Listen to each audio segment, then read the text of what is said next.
అందరికీ నమస్కారం. పలాస పట్టణ ప్రజలకి శుభవార్త.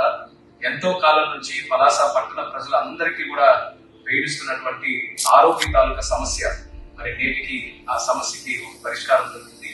కేంద్ర ప్రభుత్వం అంగీకరించి సుమారు 46 కోట్ల రూపాయలకి రీఎస్టిమేషన్ కి మనం ఏదైతే కేంద్రానికి పంపించామో దానికి అంగీకరించి మిగిలినటువంటి పనులన్నీ కూడా కేంద్రం ముఖ్యంగా రైల్వే తన బడ్జెట్ లో నుంచి ఖర్చు పెట్టి ఆ పనులు పూర్తి చేస్తామని రైల్వే మినిస్టర్ గారు దానికి అంగీకరిస్తూ లేఖ కూడా రాయడం జరిగింది. మరి ఒక శుభవార్త పలాస పట్టణ ప్రజలందరితో కూడా ఈ సందర్భంగా మీ అందరితో పంచుకుంటున్నాను.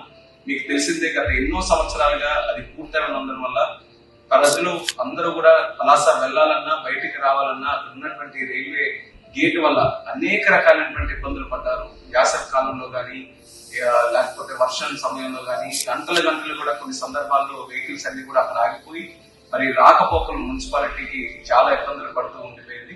మరి అటువంటి సమస్య మన ప్రభుత్వం ఏర్పడిన వెంటనే ఎట్టి పరిస్థితుల్లో దానికి ఒక పరిష్కారం అందించాలని మరి స్థానిక ఎమ్మెల్యే శిరీష్ అక్క గారు అలాగే నేను ఒకసారి ఢిల్లీ కూడా వెళ్లి రైల్వే మంత్రి గారు కూడా కలిసి రిక్వెస్ట్ చేశాం. అలాగే పదే దాని తాలూకా ప్రయారిటీని తెలియజేస్తూ ఎన్నో సందర్భాల్లో అశ్విని వైష్ణవ్ గారిని కలిసినప్పుడు నేను కూడా దాని గురించి ప్రస్తావించి అది వీలైనంత త్వరలో చేయాలని నేను కోరిన తర్వాత నేటికి దానికి ఒక పరిష్కారం చూపిస్తూ అంగీకరించడం జరిగింది. మరి రైల్వే మినిస్టర్ అశ్విని వైష్ణవ్ గారు కూడా ప్రత్యేక ధన్యవాదాలు ఆ పలాస ప్రజల తరఫున ఆయన కూడా తెలియజేసుకుంటూ వీలైనంత త్వరగా ఆ పనులు కూడా ప్రారంభించి అది మంచి క్వాలిటీతో ఆ బ్రిడ్జ్ కూడా పూర్తి చేసి పలాస పట్టణ ప్రజలకి ఒక బహుమతిగా అందజేస్తామని కూడా ఈ సందర్భంగా తెలియజేస్తున్నాను. ధన్యవాదాలు. అందరికీ నమస్కారం. పలాస పట్టణ ప్రజలకి శుభవార్త. ఎంతో కాలం నుంచి పలాస పట్టణ ప్రజలందరికీ కూడా పీడిస్తున్నటువంటి ఆరోగ్య తాలూకా సమస్య మరి నేటికి ఆ సమస్యకి ఒక పరిష్కారం దొరికింది. కేంద్ర ప్రభుత్వం అంగీకరించి సుమారు 46 కోట్ల రూపాయలకి రీఎస్టిమేషన్ కి మనం ఏదైతే కేంద్రానికి పంపించామో దానికి అంగీకరించి మిగిలినటువంటి పనులన్నీ కూడా కేంద్రం ముఖ్యంగా రైల్వే తన బడ్జెట్ లో నుంచి ఖర్చు పెట్టి ఆ పనులు పూర్తి చేస్తామని రైల్వే మినిస్టర్ గారు దానికి అంగీకరిస్తూ లేఖ కూడా రాయడం జరిగింది. మరి ఒక శుభవార్త పలాస పట్టణ ప్రజలందరితో కూడా ఈ సందర్భంగా మీ అందరితో పంచుకుంటున్నాను.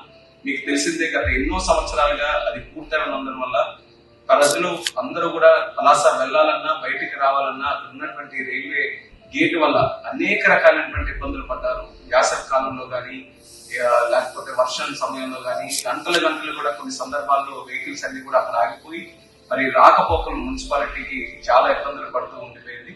మరి అటువంటి సమస్య మన ప్రభుత్వం ఏర్పడిన వెంటనే ఎట్టి పరిస్థితుల్లో దానికి ఒక పరిష్కారం అందించాలని మరి స్థానిక ఎమ్మెల్యే శిరీష్ అక్క గారు అలాగే నేను ఒకసారి ఢిల్లీ కూడా వెళ్లి రైల్వే మంత్రి గారు కూడా కలిసి రిక్వెస్ట్ చేశాం.